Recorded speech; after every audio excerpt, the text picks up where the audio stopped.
Ford's Mustang is such an iconic model that this vehicle doesn't actually have any Ford logos on the outside. Instead, it has Mustang logos on the front, on the back, on the wheels, and even the puddle lamp images that these side view mirrors project on the ground are Mustangs. The latest generation of the Mustang, which is the 6th by the way, was last completely redesigned in 2015. But for 2018, Ford has decided to put it under the knife and give it some significant updates.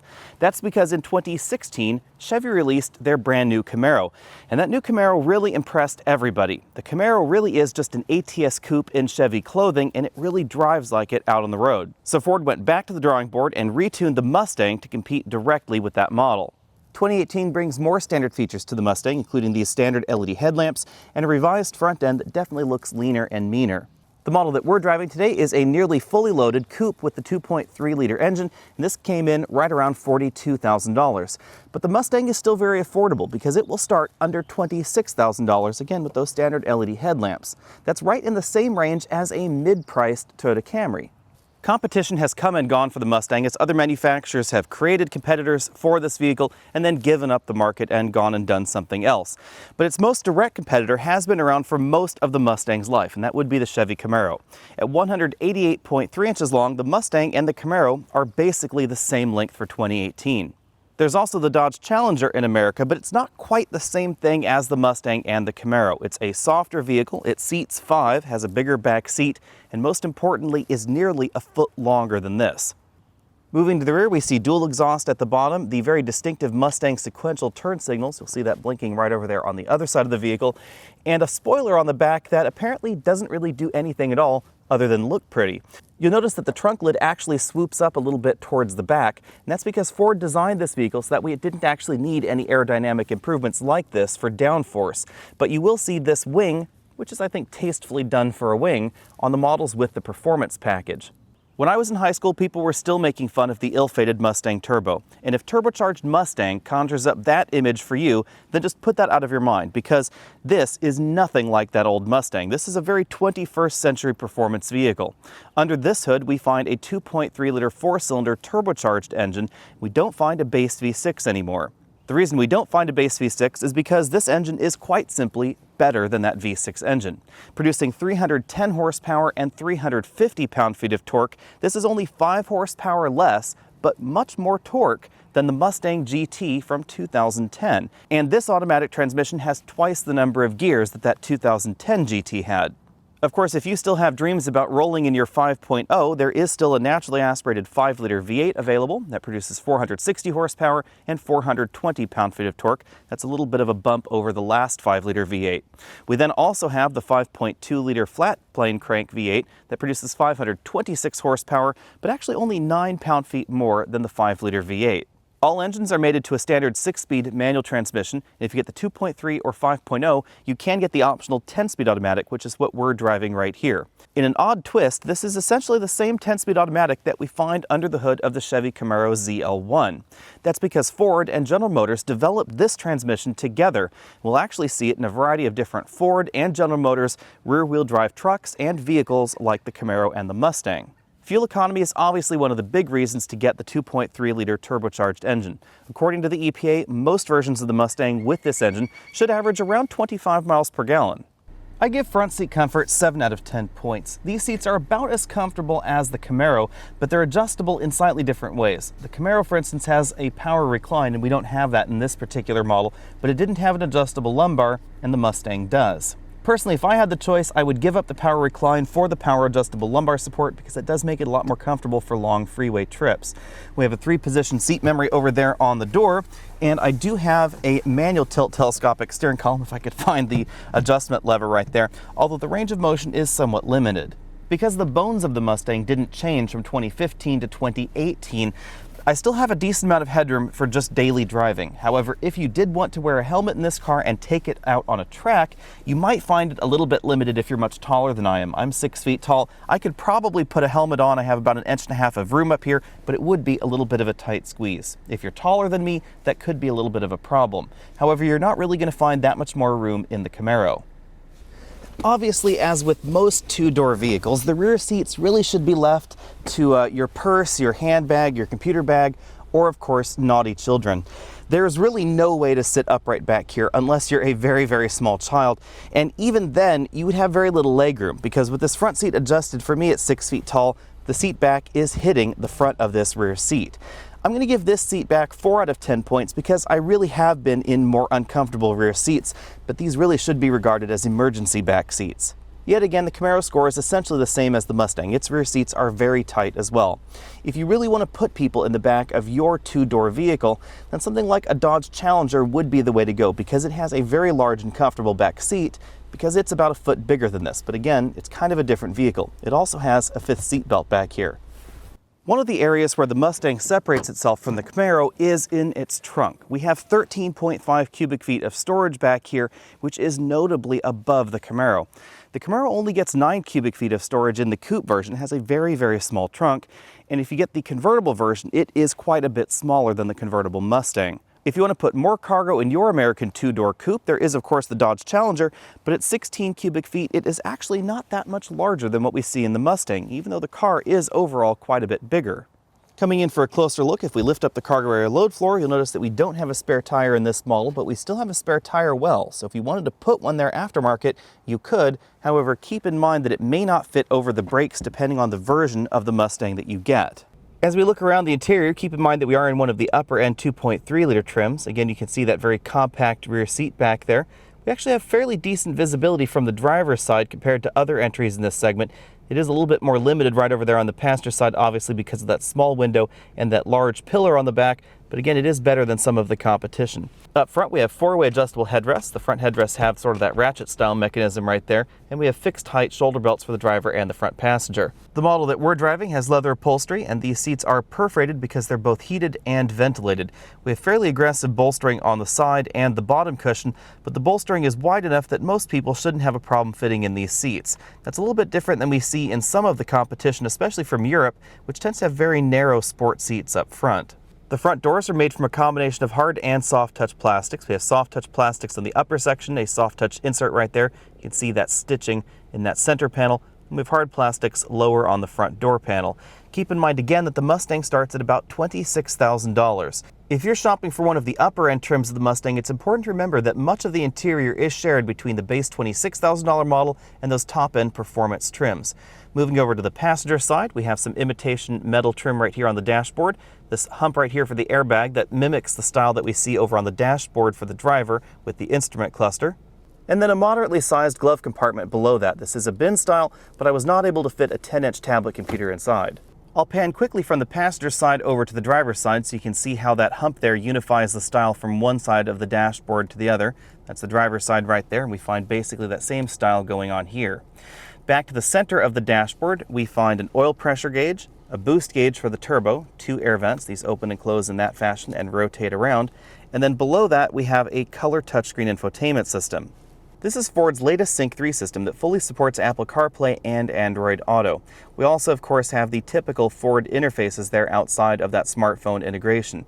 This is where you'll find things like your climate control, audio inputs for more traditional ways of interacting with your media. Built-in factory navigation is available, but since we have Apple CarPlay connected, this will take us right over here to the CarPlay interface. This version of Ford Sync has a built-in cell modem, and that is one of the big differences between this and earlier versions of the Ford product. That allows some telematics services as well as a Wi-Fi hotspot operation. Ford does not rely strictly on touch buttons for this version of Sync, so we do have a volume knob, a tune knob, track forward, backward, a button to get you right over to the sound settings for the system, power button, and then an eject button for the single slot optical disc player. Below that, we have the dual zone climate controls, again more physical buttons for things like the heated and ventilated seats, toggles for the temperature, and then buttons to control the rest of the system operation. Below that, we have the engine start-stop button. Keyless Go is standard on all Mustang models for 2018. Next to that, we have a line of toggle switches. The first one toggles the hazard lights on and off. We then have one for the traction control that turns it on and off right there. One that changes the steering mode between sport, comfort, and normal. We then have a drive mode button that toggles between the various drive modes. For our vehicle, that's Sport Plus, Track, Drag Strip, Sport, and My Mode. Below the toggle switches, we have a single 12-volt power port, a little shaker logo because we do have the optional sound system, and then a single USB input right down there. This area has also a rubber bottom, so you can easily put your smartphone right there as well. The shifter is a fairly traditional console shifter. Sport is all the way to the back, drive is one notch in front of that, and you won't find a manual mode using this shifter here. Instead, you use the paddles on the back of the steering wheel. Unlike previous generations of the Mustang, the center console is not made from hard touch plastics. This actually has a soft touch coating to it. You can actually see we have some stitching right there up front by the shifter. Basically what they did was they took the hard plastic center console and then they wrapped it in this soft touch material, making it feel more premium. We have two large cup holders right here, and then between the front seats we have a small center armrest that opens to reveal a storage compartment. This is where you find an additional USB input that works with that same sound system. You notice I have my phone connected right there, and CarPlay is running off of it. We also have a 12-volt power port, and definitely enough room down there for wallets, smartphones, etc. The model that we're driving has the optional 12-inch LCD instrument cluster. We have this large track-shaped tachometer over here. It starts on the left, curls over there, and continues all the way there towards the right side of your screen. Large speedometer over there on the right as well. This displays the status of things like our lane keeping assistant right there inside the speedometer circle. The display also shows us the mode that we're in, whether that's track or drag strip, sport, etc. And it shows the gear that is currently engaged, whether we're using the paddles on the steering wheel right like that, or whether we're just putting the car in drive and we're letting it do the shifting. We then have some auxiliary gauges in the center. Those are changeable, obviously. We have air-fuel ratio mix, turbo pressure. You can also get oil pressure, voltage, etc. There's a G meter. The screen will also give you turn-by-turn navigation directions. Now, if I press the Mustang button on the steering wheel, we pull up one of the menus that we see here. This allows you to adjust the way the display looks. You can engage the track apps right there, acceleration timer, brake performance, line lock, lap timer, etc. You can adjust which gauges you want to see on that screen. And you can also change the color of this display. This is something we've seen in the Mustang for a while. You can change the primary color on this display. So for instance, I can change that to ice blue right there, and you'll notice that the color on that display changed. And then if I change the secondary color, for instance, to gray, you'll notice that the color right here on this gauge on the right side changed as well.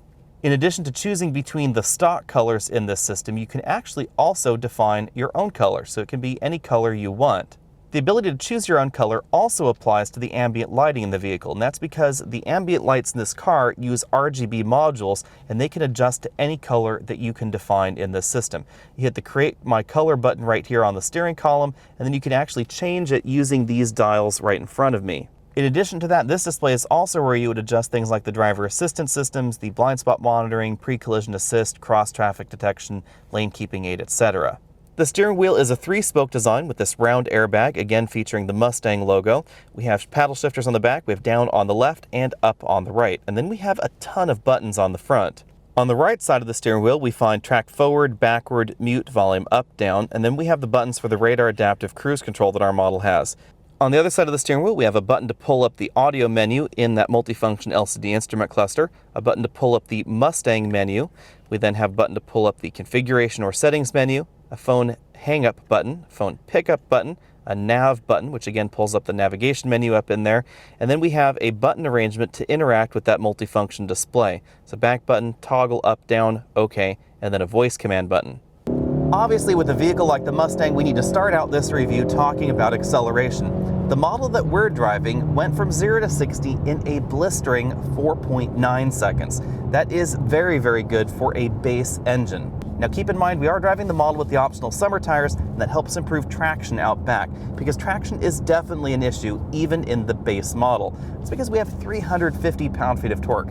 That is an awful lot of torque. And we have a 10-speed automatic transmission with very close gear ratios that helps keep that torque on the boil while you're shifting gears. In fact, if I were to stop here, you'll notice how rapidly this transmission shifts through its gears.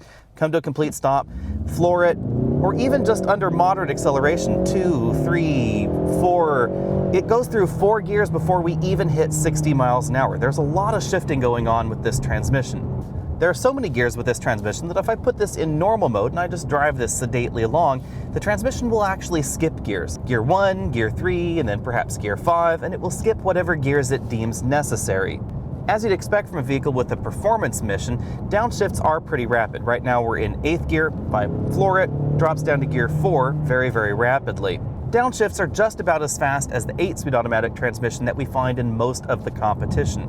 However, I think in overall smoothness, this is not as smooth as the ZF automatic transmission we find in the Dodge vehicles, and it's most noticeable as you're slowing down, when this vehicle is downshifting as you come to a stop. Shifts in this transmission are just not as smooth. It may have something to do with the curb weight of the Mustang versus the Ford Raptor, but I didn't notice that same problem when we were driving the Raptor, which had essentially the same 10-speed automatic transmission. Before we move on to braking times, we should talk about acceleration times in the GT model. By giving the GT this 10-speed automatic transmission, acceleration times have also dropped, and you can get that model down to 3.9 seconds 0 to 60. That's in some very rare territory. That's in the same realm as the BMW i8, the BMW M3, the Audi S7, etc. In real-world driving, this generation of the Mustang has always been faster when equipped with an automatic transmission versus the manual transmission. Because the truth is, a human just can't shift as fast as the automatic transmission can, and automatics have become much more efficient over the years. That is definitely true for the new 2018 engines and transmissions. This transmission not only has more gears than the manual transmission available, but the gear ratios are also packed very tightly together, and that allows this transmission to keep an engine at its optimum power band. That's how this 2.3-liter turbo managed to be almost as fast 0 to 60 as the 2015 Mustang GT with the manual transmission we last tested. That's also how this Mustang managed to scoot to the quarter mile in 13.7 seconds at 108 miles an hour. That's a very swift time for a 4-cylinder base engine. And of course, all of that improvement applies directly to the Mustang GT as well. Now, the 10-speed automatic is obviously not going to be as engaging as rowing your own gears on the transmission, but it's definitely going to get you faster every time from 0 to 60. Thanks to the grippy summer tires we have on this Mustang model, we stopped from 60 miles an hour back to 0 in 106 feet, which is a very short stopping distance. You can thank not only the sticky tires, but also the relatively light curb weight. Previous generations of the Mustang weren't exactly noted for their handling dynamics when compared to European sports sedans, and there's a reason for that. It mainly had to do with the design of the rear suspension. The rear suspension was designed to be affordable because the Mustang has always been a very affordable car in America, and that meant that it just wasn't as elegant as what you find in the back of a BMW M3, for instance. But things changed in this generation of the Mustang because Ford decided to give it an independent rear suspension in the back, and that really has improved handling. For 2018, they've gone back and sharpened things a little bit because, of course, the Camaro really surprised everybody when it came out in 2016. That is an incredibly good handling vehicle. The Camaro is based off of the Cadillac ATS, and the ATS was designed to compete directly with the BMW M3, as you might imagine.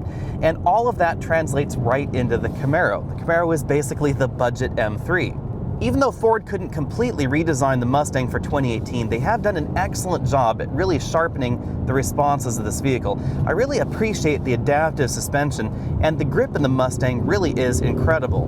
The overall feel is not quite as polished as the Camaro, but in kind of an odd way, I actually like that about the Mustang. I like the fact that this feels a little bit more complex, not quite as easy to drive. It requires a little bit more effort, a little bit more concentration.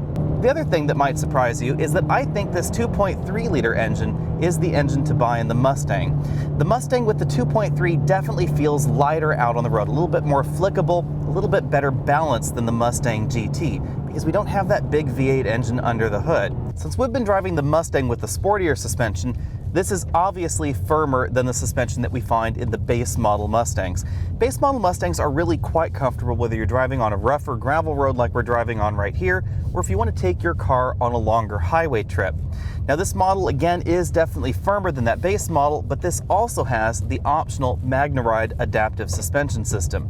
This helps soften the ride up a little bit in normal mode, but if I were to switch this into the Sport Plus mode, it definitely firms things up a great deal. Sport Plus with the adaptive suspension is kind of an interesting mode because we definitely feel a lot of the smaller imperfections out on the road, but this actually is still soaking up some of the larger imperfections like speed bumps, large potholes, etc. I think it gives a very good balance to a sporty style ride. Depending on the model of the Mustang that you get, I would rate the overall ride quality somewhere between an A- and perhaps a C+. If you get the sport suspension without the adaptive functionality, I would rate this as a C+. It is definitely very, very firm. If you get the base Mustang, I think that comes in around that A- territory. And if you get this adaptive suspension with the sport suspension, I think this is a B+, because this does get very livable if you put it in the normal mode. It definitely firms things up if you put it in Sport and Sport Plus.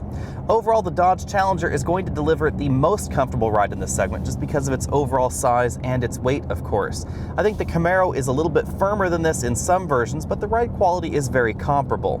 Now, obviously, the Mustang GT is a full second faster 0 to 60, but I think this is just overall the more practical choice. Fuel economy is absolutely excellent. We have been averaging about 26 miles per gallon in this vehicle. It has a very nice quiet ride, about 74.5 decibels, which is pretty good for a performance vehicle.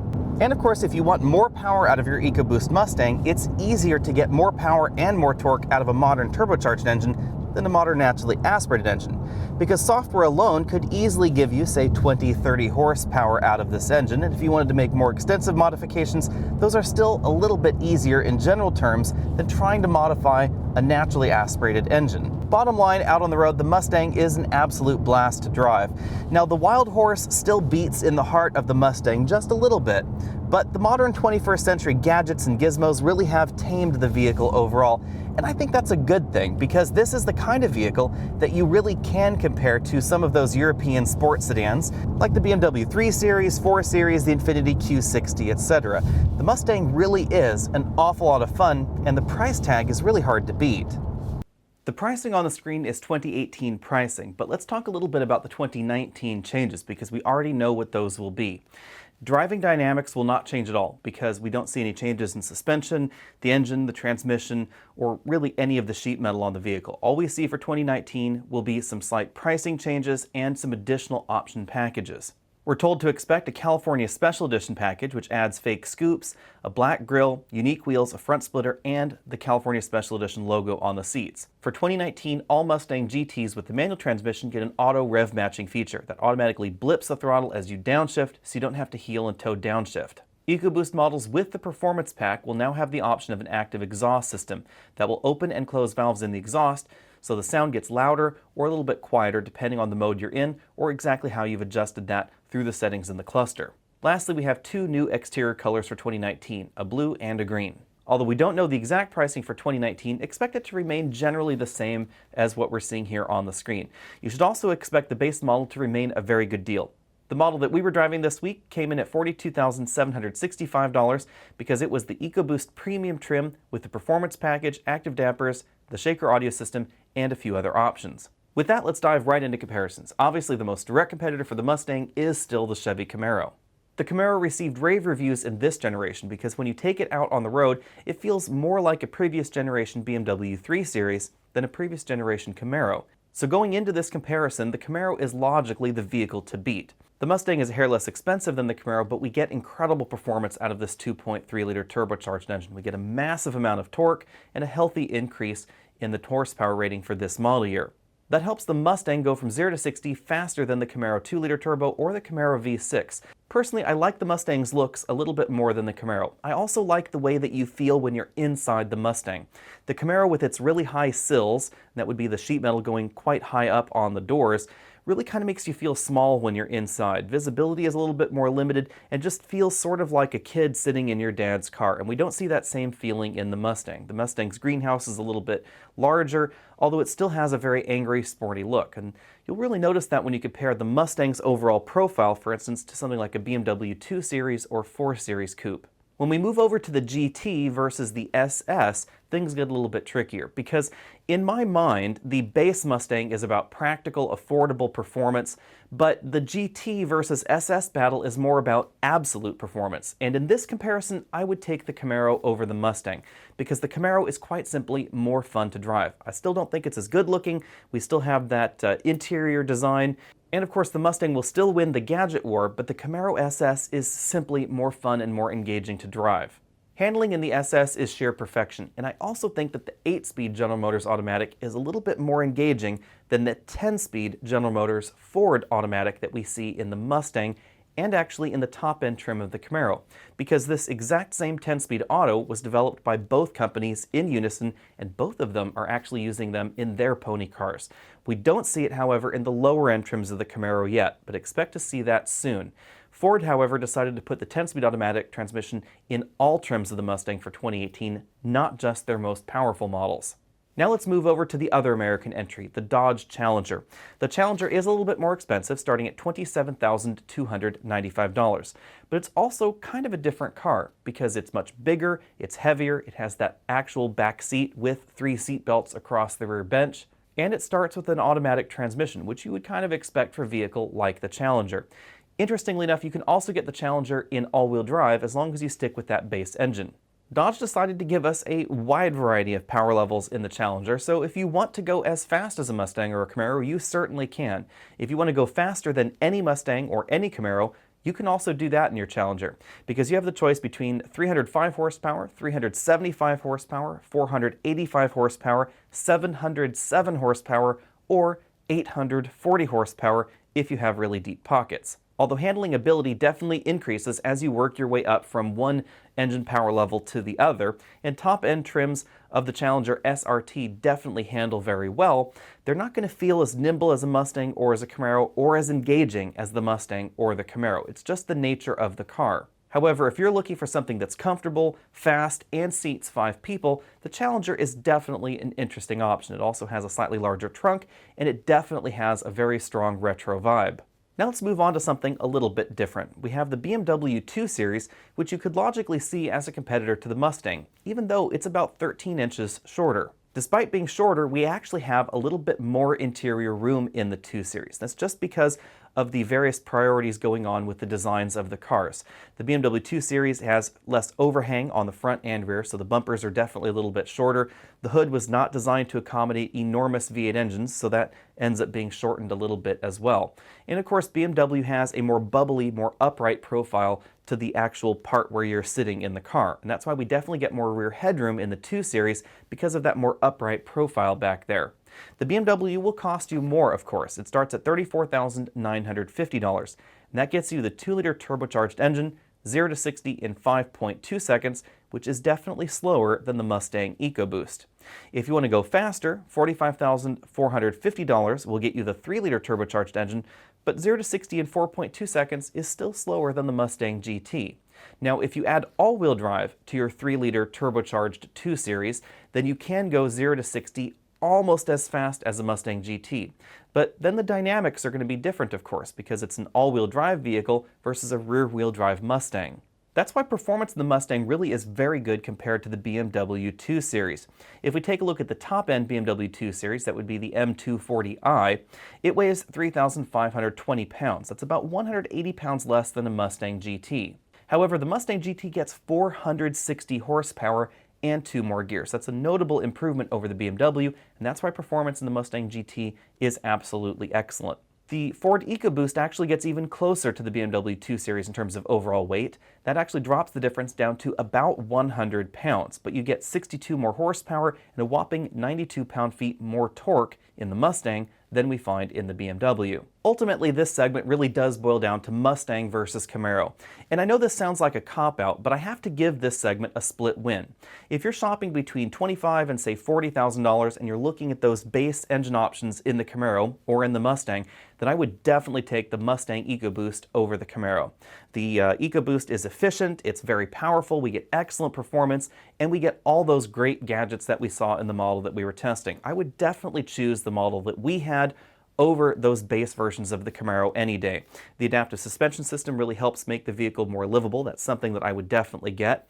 I might skip the performance package depending on exactly how my budget was lining up. I probably would get it if I could afford it, but I would skip it if I couldn't. But if you're looking for a V8, I think I would get the Camaro over the Mustang GT. However, that choice is much, much closer than it has been before, because in the past, the difference between those two models in terms of overall performance was larger. We got better 0 to 60 acceleration in the Camaro than we found in the Mustang GT, and we had that more engaging handling feel. But for 2018, Ford has narrowed that performance gap, and we essentially get the same 0 to 60 times in these two vehicles. Ford has also closed the gap when it comes to handling ability and handling feel, but I think the win here still goes to the Camaro. Be sure and let me know what you think about that down there in the comments section below. Tell me what you would pick if you were shopping for a V8 performance coupe in this particular category. Find us over at facebook.com/AlexNautos, and if you want to support this channel, head over to patreon.com and you can find us over there as well. I'll see you next week.